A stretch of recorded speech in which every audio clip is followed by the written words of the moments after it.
It's something 93 million miles away. It's a flare, a flash. Imagine an eruption of raw power. The sun, our life giver, has a violent side. Today, we ride the solar winds into the heart of a storm. But it's not a simple storm, it's a solar storm. Well, this is the Space Info podcast, and today we talk about the cosmic chaos that could one day knock Earth off its digital axis. Welcome on the Space Info Club.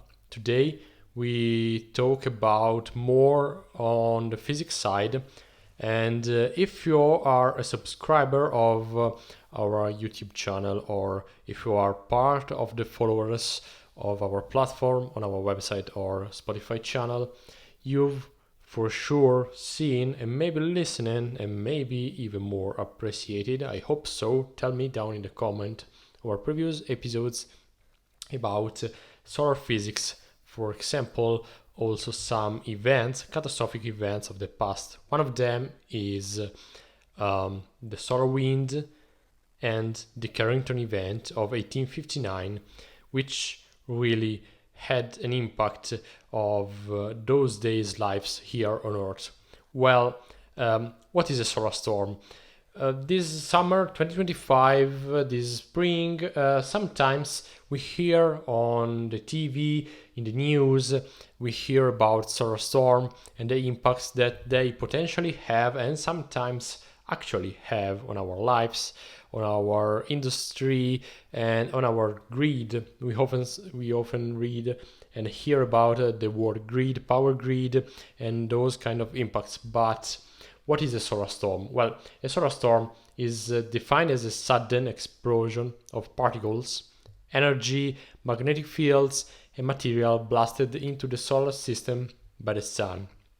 Well, this is kind of a generic definition which comprehends very different aspects of the physics of our sun. So, by the way, if you are interested particularly in the heliophysics, so the physics, how our sun, our main star, works, well, tell me down in the comment, because we are preparing some content, some free courses on our learning hub at spaceinfo.club/learn, where you can already find some educational course, free and premium courses.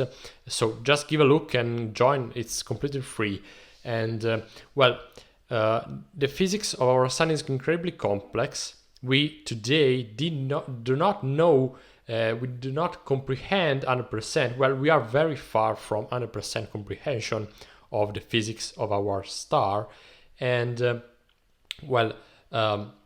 also the causes, what's happening within this and under the surface of the sun is not really comprehended by our scientists, by our population. So for sure, the main aspects of a solar storm which are impacting our planet, the primary aspect is for sure the impact of the charged particles ejected from the sun, for whichever cause. They can be coronal mass ejections. They're kind of famous also among, let's say, the popular culture, but also some other, minor or less known events. But we'll talk about the causes in a different episode. And today we are talking about, the effect outside of the sun. So we have charged plasma, charged particles, which have been ejected from the sun and are directed towards the neighbor space. And in this space, for sure, is Earth. Well, while it seems far away, like 93 million miles or 150 million kilometers, our sun is not so far for those particles. And the main impact outside of our atmosphere are, for example, about GPS systems, so radio communication, in general, satellite. So the electronic, which is outside of our atmosphere. And by atmosphere, this time, we are meaning the magnetosphere. So I'm gonna use this as improper synonyms within this brief talk, just to speak more freely. but they are not really synonym, for sure. When a solar storm is directed towards Earth, it can create major disturbance and basically inerts magnetic field. And then it's called geomagnetic storm. It can produce effects, for example, radio blackouts, power outages, and also, well, auroras, which are the more poetic and romantic aspect of the storms. So they can also be appreciated if we are limited to this side. For sure, they do not cause a direct harm to our planet and also to our planet population, so directly to humans. So you don't have to imagine a geomagnetic storm to cause something like lightning or things like that. It's not such as a normal storm as we can probably call it. But for sure, we are more worried and we have a good reason to be for the side effects. So these discharges into our magnetosphere, well, for sure, as a first aspect, are going to deform it. We have talked sometimes about the Van Allen belts and how the magnetosphere of Earth is structured, and maybe we can talk again in the future. And when those charges are high in number, so the quantity of those charges is higher than usual, they interact with our magnetosphere and they basically reach the surface. And as you may imagine, Earth is a closed system, so the mass that is escaping our planet is for sure negligible, but the energy can be exchanged with the surrounding system. So energy is not only thrown in, like in this case, but think about this. On the night side of our planet, the temperature of our planet is directly towards and outwards our planet, towards the deep space. So just because the planet has a temperature higher than zero. But in this case, we are more worried about the energy coming in as the form of charged particles. In this case, all the electronics, the power grids, for example, just to make the most famous and, let's say, most popular examples, the ones that you can hear and read in the news. So let's talk about these, because it are the main aspect that people sometimes misjudge. And then for the minor aspects, tell me down in the comment if you want a more focused, a more, let's say, physical oriented episode, and we'll make it. So this, let's say, outage of power, of energy, is injected into, let's say, power grids, electronics, and things like that, which are not thought to, let's say, manage this surplus of energy. And this is the problem, actually. So think about this. What happened, like in Spain a couple of months ago? Why the blackout was the result of a geomagnetic storm? Well, basically because this surplus of energy was not part of the main design of why and how the power grid was designed and thought for. So it was dimensioned for some amount of energy and power to be produced on one side of the grid and to be consumed by the users on the other side.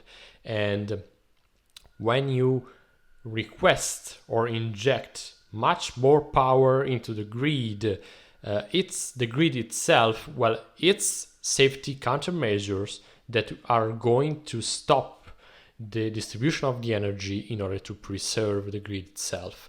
Because if you inject too much power into it, the final effects are way worse than the ones that we saw. So we can say in some sense that it was the grid itself and its countermeasures, safety countermeasures, to cause the blackouts. But the blackouts are the result of a safety approach to it. If there was no safety countermeasure, probably the whole power discharged onto the grid would have been distributed towards the users, and you can imagine yourself being, well, comfortably sitting on your couch, watching the TV, or using your dishwasher or things like that, and being, well, destroyed due to a high amount of energy discharged into the final user.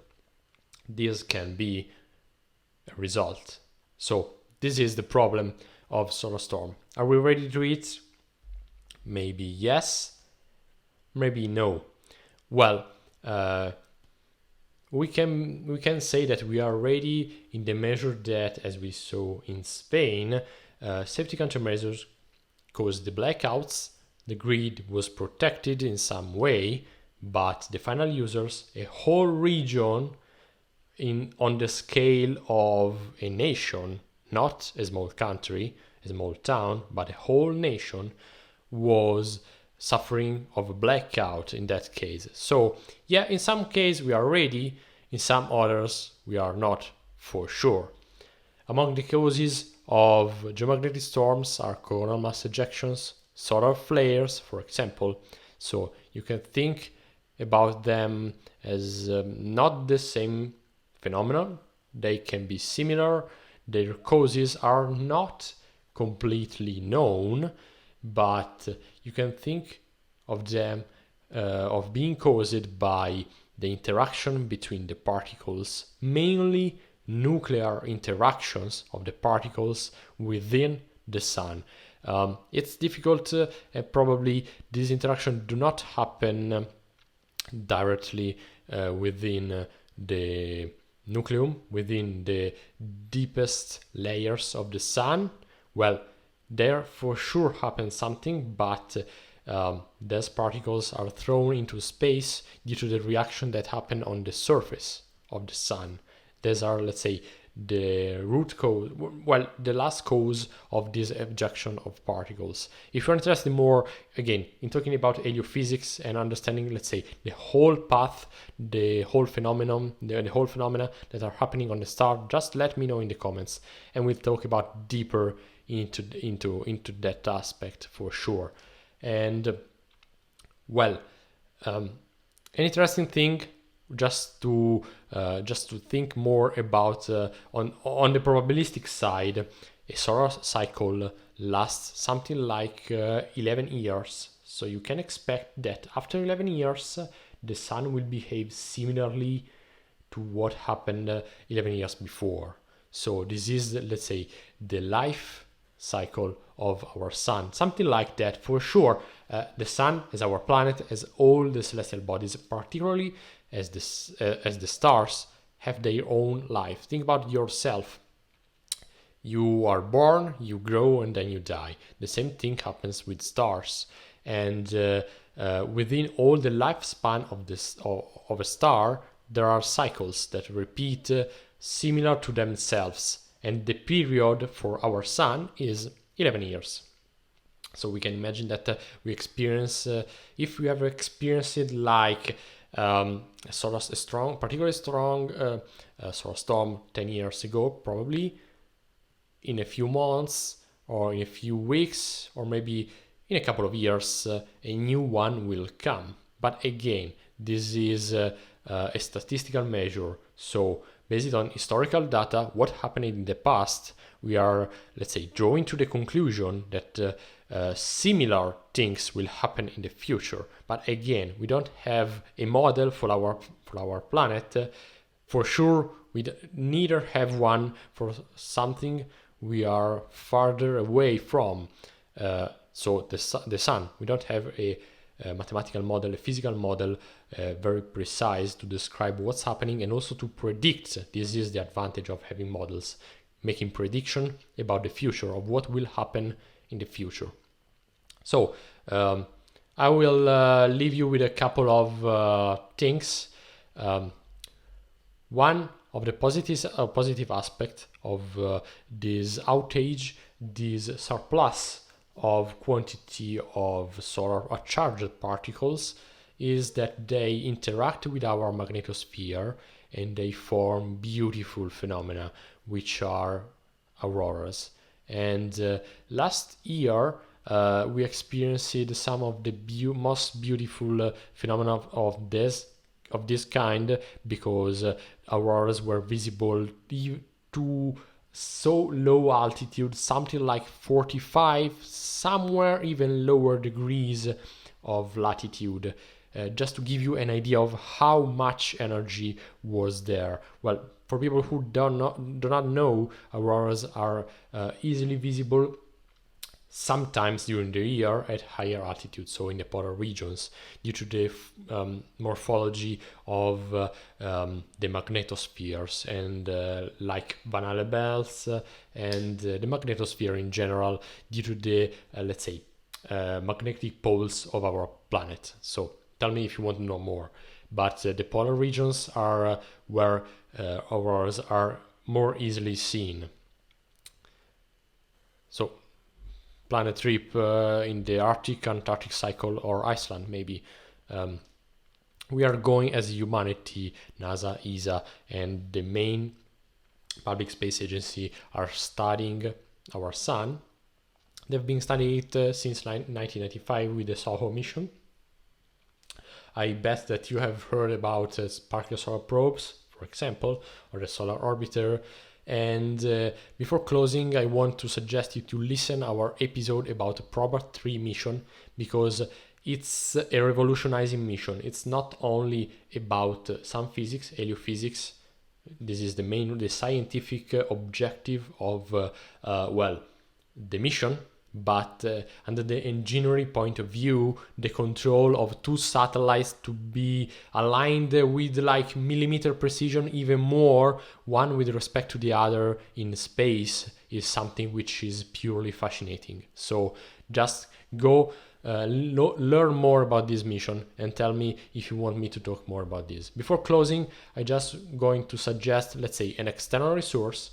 It's the NOAA, so NOAA website, NOAA, which is an American association, National Oceanic and Atmospheric Administration. Is an amazing site and a lot of content, scientific content, and they are giving you a lot of information about what's happening in our oceans, in our waters, and in our atmosphere, and what's happening outside of it, which is going to influence it. So if you want more information, go visit this resource. Go visit our website at spaceinfo.club, and particularly at spaceinfo.club/learn for more content. Let me know what you think, and see you next time. Thanks.